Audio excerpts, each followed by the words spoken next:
Hello, BookTube. Well, as you can see, I have yet another guest with me. This is Zach from the Brattle. Hi, And everybody. to say hello to my imaginary BookTube friends. Zach is an old friend of this channel. He's been on many, many times. We always manage to come up with something interesting to talk about.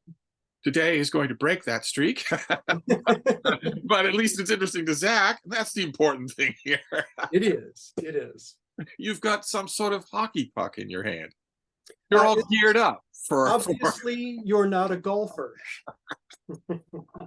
our topic today is sports books. Sports books. Yes, a wonderful universe of sports books. I'm Wonderful. sure one of your favorite genres. And before we get to the ins and outs, I automatically want to start with the Brattle's viewpoint. Yes. Again, the quick thumbnail sketch would be that the Brattle is a very old, multi-purpose used bookstore in Boston. That's right. Since 1825, there's been a Brattle bookshop somewhere in the city, but the current iteration, it's been in the Gloss family since 1949, been somewhere in the downtown area, and now we're on West Street right off of the Common. But we're one of the few bookstores left really anywhere that sells a good stock of general used books, along with antiquarian and rare books. And you can get all of that at our shop, 3 floors in downtown Boston, but we also have a sale area in the vacant lot adjacent to the store, where Steve will often find his treasures and make fun of others that are Especially the staff. Yes, well, I was thinking more of the books, but yes, the staff are not spared. The poor schmucks who work the sale lot. And I always feel sorry for them because I get there first thing in the morning. And by first thing in the morning, by the time I get to the shop, I'm all hopped up on some outrage or other. And they're the first ones to get it. I just unload on them. You'll never believe what happened in Kazakhstan. And they're just be like, dude, it's 85 degrees at 9:15 in the morning. Just but the mixed use thing yes. does kind of separate the Brattle, right? In most used stores, if you brought in an 18th century manuscript, they would say, yeah, we don't know what to do with this. Yeah, bring it's not and stock and trade. And the stores where if you brought in an 18th century manuscript and they said, we know exactly what to do with this, if you brought in 5 boxes of your general purpose used books, they'd say, we don't want these. That's right. Yeah, we do. And even within antiquarian bookstores, there are very few that that still keep a general stock. In other words, they're not focused in a particular specialty. We have books really on all subjects from all time periods. And we should stress that you yourself have not been working at the Brattle that whole time. not the whole time, although longer. You're buried in a mausoleum of old books. They might be wondering, has he been here this whole time? But you haven't been here this whole time. I do get the occasional direct sunlight. I've been there for I keep saying 16 years, but actually this summer it's now 17. So yeah, it's been God, that is a long time. So it feels like an eye blink to me. Yeah, well, it doesn't. I definitely see books a lot differently than when I started. Oh no, for you it must be a world difference. Yeah. To me it seems like 5 minutes, and since you had a gigantic afro of hair, and remember the hair? Oh, the hair was your joints didn't audibly creak when you stand up. I remember those days. Yeah. but when we're talking about our subject today, yes, sports books, they also span the spectrum of what the Brattle does, right? Yeah, and sports books forever. Xenophon wrote a sports book. That's right. They've been sports books forever, and they flood the market every year. So it stands to reason, I would guess, that there are billions and billions of them that aren't worth the paper they're printed on. As there are some that are intensely collectible. Yes, that's exactly right. You can really get the whole universe of books in general by looking at different types of sports books. And what what prompted this conversation that we're having, or at least what prompted me to suggest it, was the fact that I just last week bought a collection of about 2,000 sports books from a collector who would have, accumulated his collection over decades. And I'm just now going through, starting to assess, starting to price through the whole group, and sort of putting together in my own mind kind of a typology of sports books, because there really are some very distinct sort of subgenres that pop out and really endure through generations. And just as interestingly, certain genres that have been altogether extinguished by technological advances. Can I ask that collector, has he been, so to speak, called on account of rain?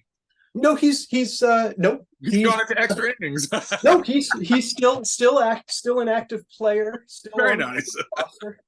Very nice.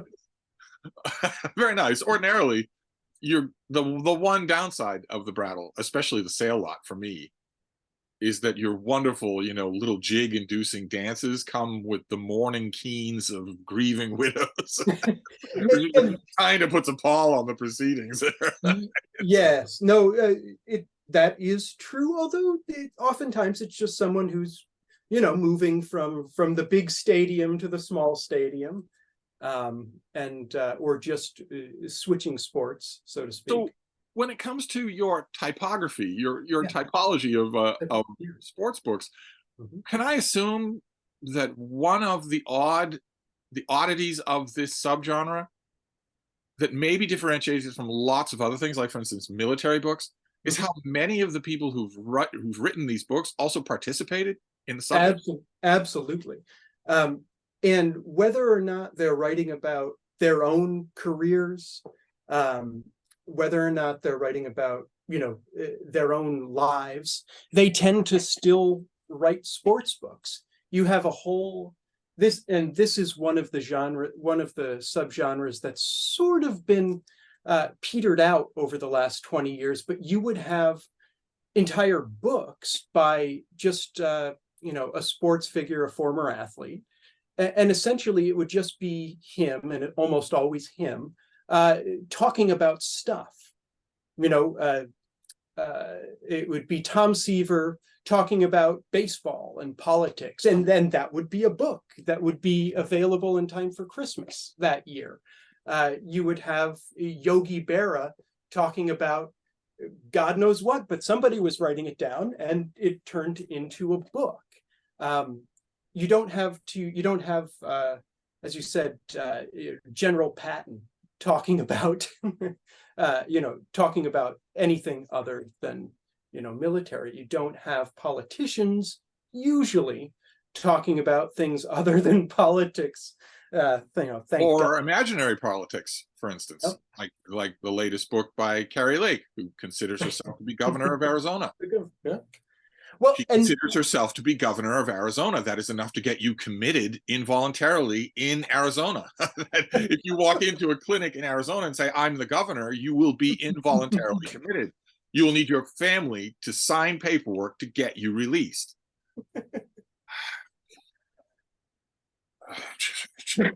She's gone on record extensively saying that she couldn't be Donald Trump's vice presidential candidate because she can't be vice president because she's currently governor of Arizona. Yep. And so she's currently not disqualified from being vice president by being queen of Narnia. I guess that's not a conflict. Is Frida, can you get your dad a glass of water, please? We've only got needlepoint Frida this time around. The real thing is separated from me, and she's not happy about that at all. But one thing we give the viewer a little taste of what those morning lot workers get from me. That's right. If you just make the wrong step anywhere. It's true. But one thing I'll say, sort of along the lines of, I had mentioned that type of sports book is not as prevalent as it was a couple decades ago. One of the reasons is that book is now a podcast, or that book is now a segment on somebody's sports radio program where they're interviewing the person who previously would have, put all of those ideas, all of that content into a book. And one of the interesting things about looking at 120 years of sports books is certain pieces of the genre have sort of died out. And I'll sort of start to go through some of these piles with one of my favorites, the yearly almanac, the Mutual Baseball Almanac, which essentially some version of these, and probably a half dozen to a dozen or so different versions of these, would come out every year, printing baseball statistics updated to include the last year, talking about the World Series from the previous year, sort of a recapping of baseball history, updated every year. Why wouldn't it still be done? It certainly can still be done, but it can't really, but there's not as much of a market for it, because if you want that, you go to baseballreference.com, you go to saber.com. This is one of the casualties of the information revolution. We now can essentially print our own by downloading it on our computer screens or our phones. Okay, so that is the equivalent of all of the big hardcover reference works that invariably end up for $1 in the sale lot. This is the phone book. This is the yearly phone book of the baseball. Big American Heritage Dictionary. Mm-hmm. Or the complete bound books in print. You must remember those. Books in print. Used to be even see those in the shop. Would you take a set like that if somebody brought it in? I mean, it would invariably end up in the sale lot. No one. It would invariably end up in the sale lot, and there it would stay until moving on to its final destination, a few yards away. Because once upon a time, for those of you who are born in the 21st century, once upon a time, bookstores, libraries, universities were supplied with books in print. 15, 16, 17 big, heavy hardcover volumes with microtype listing every book currently in print when the set came out. Yeah.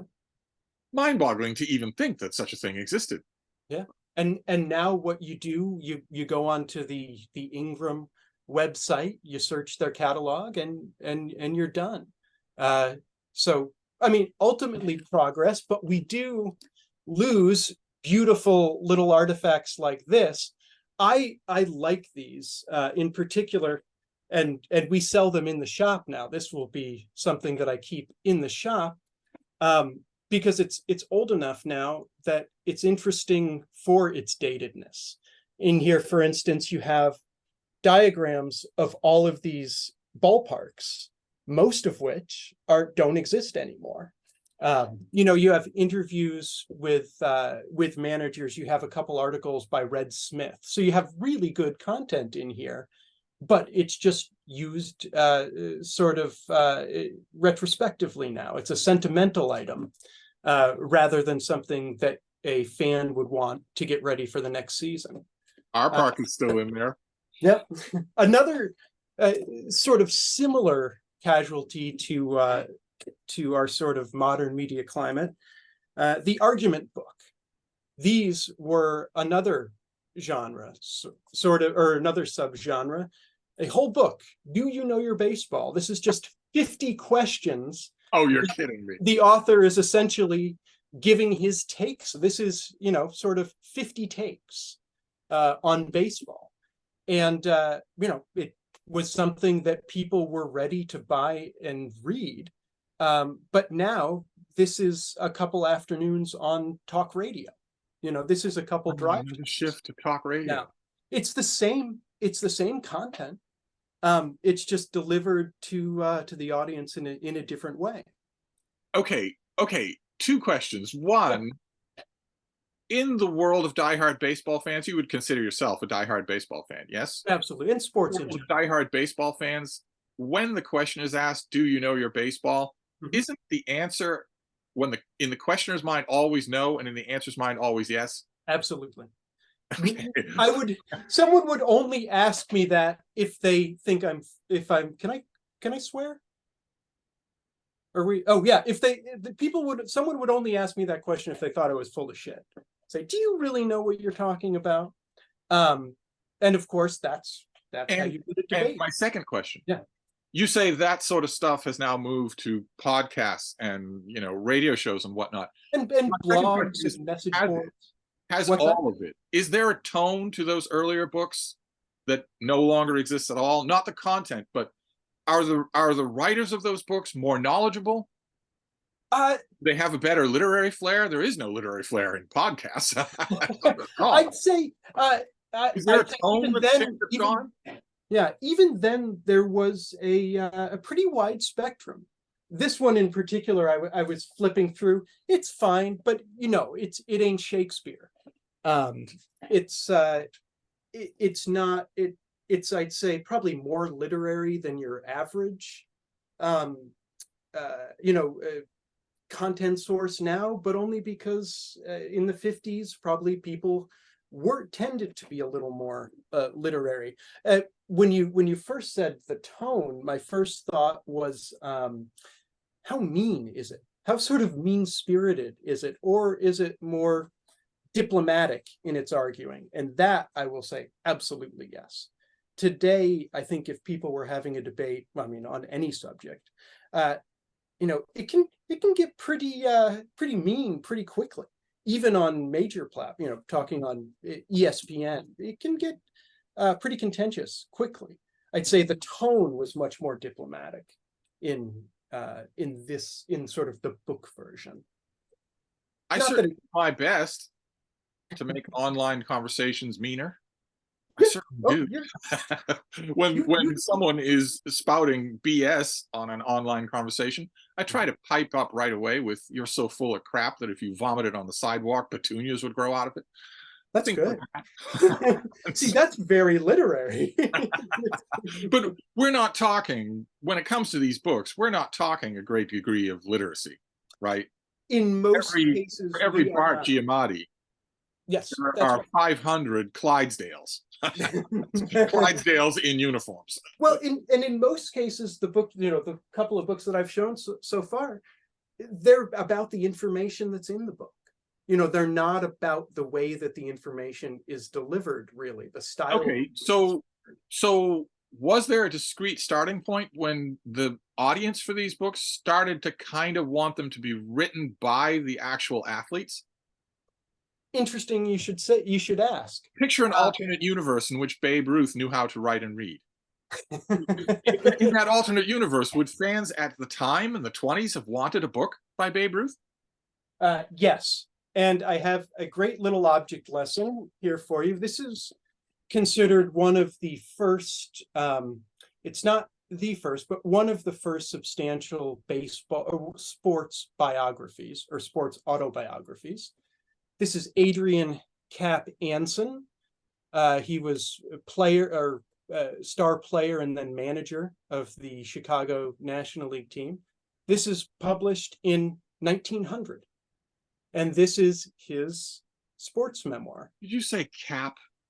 Cap. That was his nickname, Cap. Steve, because he wore a cap. And nicknames. What is it with baseball and No, he was the captain of the team, and he wore a cap. It works on many levels. But he's not 8. What is it with baseball and nicknames? What isn't it true? I've heard a rumor that so-called Catfish Hunter did not have a nickname and was told by the association to come up with a name for you. Is that true? It was made up by the owner of his team, Charlie O. Finley, who's the author of several books of the sort of self-promoting variety. He was sort of baseball's P.T. Barnum for many, many decades, and he gave Catfish a nickname, encouraged him to grow his mustache out. This is all, all so showmanship. Getting back to Cap's book. Yes. Why did he write it? Do you know? Why would he write it? Did he expect there would be a readership? Yes, absolutely. And there was a readership. And more importantly, a publisher decided that there would be a readership. And where would that expectation come from?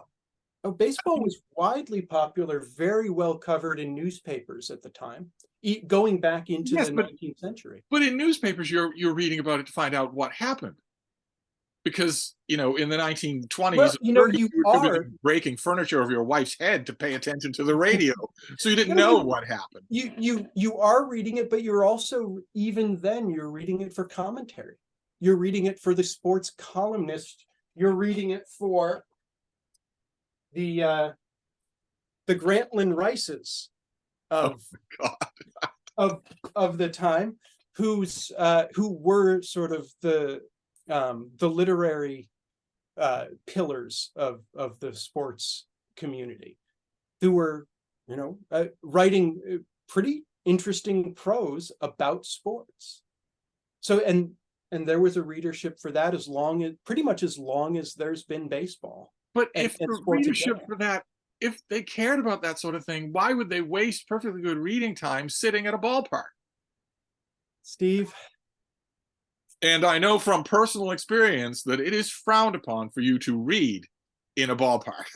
That I know that. it's not a great look. I No, love no, I love not a great books. look. I It love will get reading. beers accidentally dumped on you. I know this from personal experience. I have a copy of Gibbon I can't even use anymore. So but basically, to answer your question pretty definitively, yeah, there's been a market for this, and there's been there have been athletes willing to you know, to tell their stories, to be self-promoters through books. And has the marketplace always reflected? I imagine that it's always reflected the viewpoints of the time. Absolutely. So when Cap was writing his book, Yes. a semi-pro black athlete could not have done that. No. Nor a That's semi-pro woman's athlete. That's right. There would have been no market interest for that. Did Satchel Paige ever write a book? Satchel Paige did write a book, but it didn't come out until, I don't think Satchel Paige's book came out until the late 50s or early 60s. So it didn't come out until he was, so to speak, Satchel Paige. It didn't come out when he was earning a paycheck. Absolutely not. Jackie Robinson had his first book published. I think Simon and Schuster published it. There's an interesting Dick Simon, Jackie Robinson connection. If people ever want to read about Jackie Robinson, his family actually lived with Dick Simon of Simon and Schuster, and Carly Simon, who was Dick Simon's daughter, for a year when he first played with the Brooklyn Dodgers, because Jackie Robinson and his family couldn't find a place to live. No one would rent to them. So Dick Simon said, you can live with us for the year. Isn't that wild? Interesting literary connection. It is just so wild. Yeah. Yet you go back, you know, to those decades, and it doesn't matter how blazing the talent is on the stage, as a singer, as an actor, as a ball player. It doesn't matter that you're doing this thing that the other people dealing with you profess to admire. It doesn't matter that you're doing it better than anybody. It just comes down to your skin color. That is so wild. Yeah, and it's not. You could be a titan of the game, and it won't make a difference. Yeah. You could have, and in Satchel Paige's case, probably the best fastball of any human ever on Earth. And you know, you're not allowed to play at the highest level until you're in your 40s. Pretty remarkable to look back. But that's sort of another. Here I have. This will be a nice little segue into another subgenre of sports books, one of my favorites, which is young readers and kids sports books. Here is a mid-1950s biography of Jackie Robinson for the young adult audience. That would have been a huge market, I bet. Oh my God! It's got a kid. You want to both reward their reading and encourage them to play sports. Yes. Well, I showed you that one, and here's one. I think this one is actually from the mid to late 90s, but the series there's versions of it now. This is a Chelsea House series of Black Americans of Achievement, introductory essays by Coretta Scott King, and they have sort of young readers' biographies of famous Black athletes. And this is a whole series. There are dozens of titles, and it's essentially, just a few generations later version of this. So these same types of books keep refreshing because the market keeps refreshing, and there's still an appetite for it, and a personal need. You gotta. I just read a book about the Black pathfinders for football, and almost all of the guys who are interviewed or whose histories the author tells all mention some mother or grandmother handing them a book like that, saying, "Don't let the neighborhood, don't let your schoolmates, don't let anybody tell you can't be great. Here, you can be great. Here, take this book. You can be great. It doesn't have to be this kind of great, but you can be great." Yeah, and there's it's good to know those books are still being made. Yeah, they are, and there's finally similar series aimed at girls with biographies of women athletes. So there's that part of it has been expanded finally, but the point that that I want to make pretty clear is there's a lot of continuity in the type of books that you see. This is one of the sort of great sports, but great in that it's been reprinted 1 billion times. Newt Rockne, All-American. This is one of the dozens of versions of this, and this is more along the lines of the how do you say that? Hagiography, sports biography. Here's sort of the history of the great man told in glowing terms for an adoring audience. One, you still have that biography. Said we were at a dinner together, and somebody said, "Newt Rockne's a funny name. Is that Danish?" And my friend said, "Yeah, it's Danish for traumatic head injury." Here's I have another one along the same lines there. One of Mickey Mantle's 7 or so biographies that he has at least an as told to author line on. My Favorite Summer, 1956. But when it comes to the Mick, they're intensely as told to, right? Intensely. He never even saw a typewriter, much less poked around. No, they're just told to. No, and I read. So Mickey Mantle was one of my favorite players growing up when I was a kid, so I probably read 15 Mickey Mantle biographies. By the time the first Mickey Mantle book came out, he was already. Everybody knew that he was one of the greatest players in the game. Absolutely. One of the greatest players the game would ever have. He didn't write a book before then. No. His book started coming out once he was that. Right. And in his case, there was no time. I mean, he was pretty obviously a star very quickly in his career. But one sort of branch from that hagiography, sports biography, is sort of the more modern revisionist sports biography. And Mickey Mantle is a great point, because there was a wonderful book that came out a few years ago by Jane Levy, The Last Boy, and The End of America's Childhood is the subtitle. And this is a fabulous book, and it sort of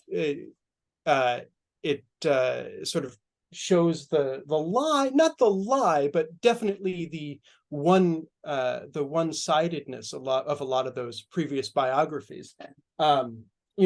She calls it The Last Boy, and she makes the argument that he lived at a time where an American white sports star could act like a boy his entire life and get away with it and never have it talked about in public. The opening of this book, Mickey Mantle literally, as an old man, hits on her and falls and passes out drunk on her shoulder. in the first episode of this book, and it it's really illuminating about what these sort of icons could be in a lot of cases. It really does fill in the record, and there are lots of this type. So my question about all of Mantle's books and the fact that they came out in the full light of his superstardom. Yeah. My question there dovetails to a little hobby horse of mine that we always come to in these discussions, which is collectability. Yes. Surely none of those Mickey Mantle books are in any way collectible. The first one must have been printed when he was a star. No, they can be quite collectible. What would make such a thing? It can't be scarcity, is what I'm saying. Well, it's scarcity. You have to. Well, part of the things to remember is, especially with books that came out in the 50s, most of them were published with dust jackets, and most of those dust jackets in the past 70 years have deteriorated or been lost. So if you have one of the first Mickey Mantle books in a nice dust jacket, absolutely it's collectible. Really? Also, he signed books. He may not have written them, but he certainly signed a lot of them, and Mickey Mantle's autograph is valuable. What about Babe Ruth's autograph? Extremely valuable. He didn't sign too many books, but there are signed Babe Ruth books. A book that someone maybe wrote about him, or or a presentation copy of some kind? I think I have one of the. Let me just grab it. I think I have over here. This book's falling down everywhere. Everywhere. That was fine. That was one of mine. Yeah, well, that's not good, though. The look that you just inadvertently gave to viewers is not good, because when you stood up, they saw a winter jacket draped on that chair. So now they're wondering if you've ever left the basement. No matter what you say about getting sunlight. This is actually not mine, and I think it's been here for about 4 or 5 years. I don't even know whose it is. He does get out, ladies and gentlemen. He comes here from time to time. But here's a Babe Ruth. By Babe Ruth, as told to Bob Considine from I think this is 48. But this is you can see it's kind of tattered in its dust jacket, but this is still a $50 to $100 book because it has that dust jacket, because it's Babe Ruth, and because it's a first edition. Do I get the impression that modern hardcover dust jackets are somehow laminated to prevent as much deterioration? Yeah, most of them are straight up paper. Are plastic, have some sort of lamination plastic component that makes them a little more durable. This is paper, just printed paper. Is there other factors involved in what would make a sports book intensely collectible? Were there people that were, I don't know, extra controversial, or are there sports books that are extra controversial? Sure. Well, controversy can make it collectible, but usually if it's for a sports book to be collectible, it could be old. Certainly baseball books from the beginning of the 20th century into the 19th century are valuable as antiquarian items. But sports that have a lot of or sports subjects or athletes that have sort of crossover appeal. So, for instance, Jackie Robinson, the civil rights aspect, including his, on top of his remarkable athletic career, makes that collectible. Right, right. The sort of Muhammad Ali. Muhammad Ali is another great example. Whereas most sports books from that time period, can be interesting but aren't terribly valuable. Certain ones do stick out. Babe Ruth, because of his connection with all things American, that's a good one too. And very euphemistically put. And there's also Babe Ruth's fascinating connection with all things American. one thing. What was it they say about Genghis Khan? That you're 1 in 10 chance of being descended from him. That's right. Well, the other thing, Babe Ruth very much treasured his connection with all things American. I have to congratulate you for your use of your prop, though. By now, I would long since have shattered my glasses with that thing. Oh yeah. They're popping all around. One thing in terms of collectability that I'll say, there's a concept in sports gambling that's called a public team, and that's sort of teams that have popularity outside of their region, outside of their country, like the Dallas Cowboys, The Dallas Cowboys, a the famous New York years Yankees, gone by. The the Cowboys Los don't really have Angeles. that anymore, right? Oh, they certainly do. They do. Absolutely do. So if There was you, a time there where the Cowboys were irate because the cowboy cheerleaders were more famous than they were. yes, that's right. But what the but my Don't the Dallas Cowboys worry that their public team status is entirely based on hatred? Don't they worry about that? Doesn't that bother? Oh, it's not entirely based on hatred. Well, For, you're certainly going to agree that the Mets is entirely based on hatred, especially coming from their own fans. I was going to say mostly self-hatred. But that sort of and anyway, in gambling, you'll if you want to make a bet on the Dallas Cowboys game, you're going to pay sort of a Dallas Cowboys tax because so many people are going to bet on them that they skew the lines. And that's sort of the same thing in collectibles. You can put out a Dallas Cowboys book, a New York Yankees book, a Los Angeles Lakers book around Christmas time, and you're going to sell them because people are going to buy them for their kids, for their grandpa, for people like that to wrap up as a Christmas present. And so that definitely helps books sell and helps their collectability endure. It's just the attachment to the team or to the player. I assume there was a huge New England Patriots tax during the Brady years. Oh, yes, absolutely. Yeah. And that's starting to come back down now. Yes. But during those years, yeah, some of those Super Bowl finales didn't seem natural. They seemed supernatural. Some of them seemed just incredibly weird. That's right. The kind of thing that I imagine gives sports bettors the ultimate drug high, so that they're betting forever after that. Because absolutely, yeah, it's and when we've got a very little time left, of course, I've got a million questions. Oh, we do. When I mentioned the sports betting world, which I'm assuming that you're too pure and innocent to have had any connection with the sports betting world. I have no direct family connections to that world at all. Since essentially birth. When we're talking on that subject, so there we touch on all of the ancillary worlds to the sports world itself, the betting, the super fandom, the cheerleaders, the managers, talking about Giamatti. I would imagine, an extra layer of foliage of books about that. Oh my God. I pulled out about 10 different piles of subgenres here, and I could have done 20 more. Yes. Oh, there's a whole subgenre of umpires. Yes. Okay. Managers writing books. Do you know off the top of your head if this is also true for I'm having a hard time getting the phrase out, non-American sports? That's a good question. I really don't know. Isn't there a sport called cricket? I've heard of it. I've never